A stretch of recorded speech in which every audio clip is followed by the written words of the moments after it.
name is Nicole Austin-Hillery. I'm the Director and Counsel of the Washington office of the Brennan Center for Justice. It says a couple things. Number one, it says that we still have a long way to go with respect to how we deal with race in this country. That despite the many advances that we've made, despite the fact that we are this year, in fact, in celebrating the 50th anniversary of the passage of the Civil Rights Act of 1964. Next year, we'll be celebrating the 50th anniversary of the passage of the Voting Rights Act. Despite all of those advances, we still, as a country, do not know how to deal with race and have not faced up to the fact that we still treat people differently based on skin color. That's the first thing. The second thing is it shows that we still are a country that has a lot of hidden fears that are based on race, that we still buy into concepts that people who look differently and who often come from different economic backgrounds, because we know in this country that race and economics are inextricably linked, that we often use those factors to make judgments about people, and that we have now gotten to the point where we allow that way of thinking to determine what kinds of policies and procedures we're going to put in place with respect to law enforcement.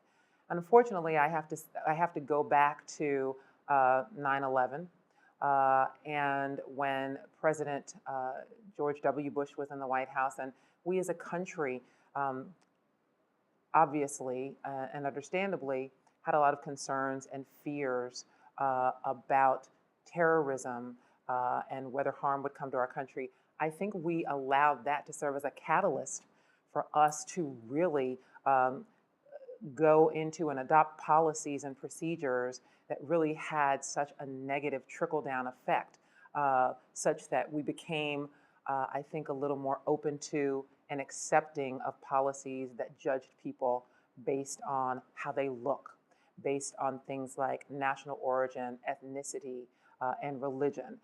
And that's a huge problem in this country, and I think we've got a lot of work to do to try to pivot from that way of thinking and to try to figure out how do we not let our fears get in the way of making sure that we are maintaining our principles as a democracy and treating people with some level of equality. And in some of those parts of the country, the fear is even growing.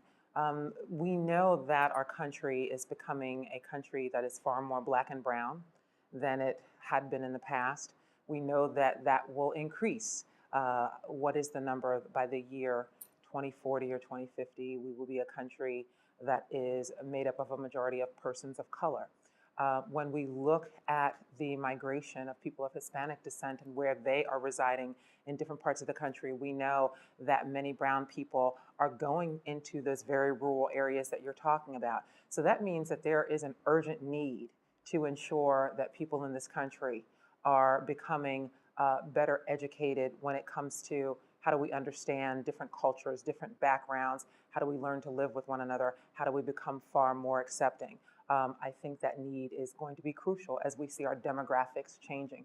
But I will tell you this anecdotally. It's funny that you should say, you know, we have this problem in New York. Anecdotally, I've had so many conversations with people with respect to my work on racial justice and criminal justice issues at the Brennan Center. I've had so many people who've said to me that they think our northern cities, our urban areas, really have much farther to go than our rural areas. I'm not able to quantify that. I can't point to any. The Brennan Center hasn't done any research on that. We don't have a new report on that, but I do find it interesting that with respect to anecdotal evidence, many people are saying to me that we think our urban areas have a greater problem. And because we know those populations are larger, that makes the need for us to face these issues and to figure out how do we resolve them even more urgent. You know, I am a glass half full person. I always remind people whenever they talk about the dire circumstances in this country, like the racial profiling issue, I always remind them that we are a resilient nation, that for as many examples in our national history that one can point to that showed times of racial animosity, you can also point to other parts of our history where just supreme acts of human kindness and understanding were also evident throughout our history and culture. And I am a person who strongly believes that is still prevalent in our society. I think that there are more good people than bad people when it comes to how we think about race and how we think about equality and how we should treat one another. And I really do think that that is going to make a huge difference, that way of thinking, that sense of morality about treating everyone equally. I really think that that is going to dominate how we progress as a nation. And I think you see it with respect to other ways in which we're progressing. Again, we started our conversation talking about the many advances we've made with respect to racial justice. We certainly, within the last year and 2 years, we can look at advances we've made with respect to the rights of the LGBT community. We as a country are embracing treating people equally. I think that will continue, and I think we will eventually get to the point where the naysayers and the people who are negative, I don't know that they'll ever go away, but I do think that they will become less dominant, and the voices of the people who really believe that we should be a nation of celebrating differences, that will prevail. Absolutely. And what's so interesting is I think right now we actually see a groundswell of focus on ending this huge problem of mass incarceration in this country. And we're not necessarily seeing it from the usual suspects. There are some people who think it's the liberal and progressive communities who care about criminal justice and about how we treat people who are in the criminal justice system. But we see that conservatives are standing up and saying, this is a problem. The way that we have used mass incarceration as a way to have law and order in this country has simply not worked. What it has done is destroyed families.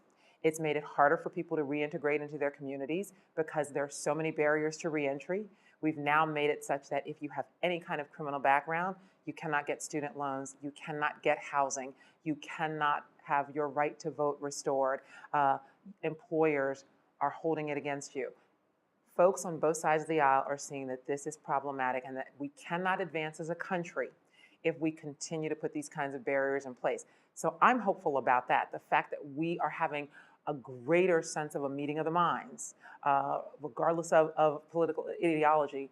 And I think that is what's going to help to propel us to a point where we are going to make significant changes and start to see significant changes in the criminal justice arena. And you're absolutely right.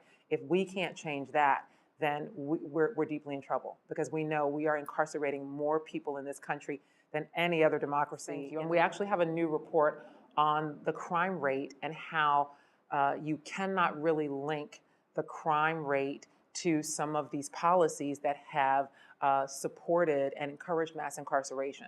So I think having more of those kinds of conversations is going to get us to the point where we start to say we've got to see tangible public policy changes in order to ensure that we are not perpetuating this mass incarceration and this country where criminal justice is really being used as a means of control.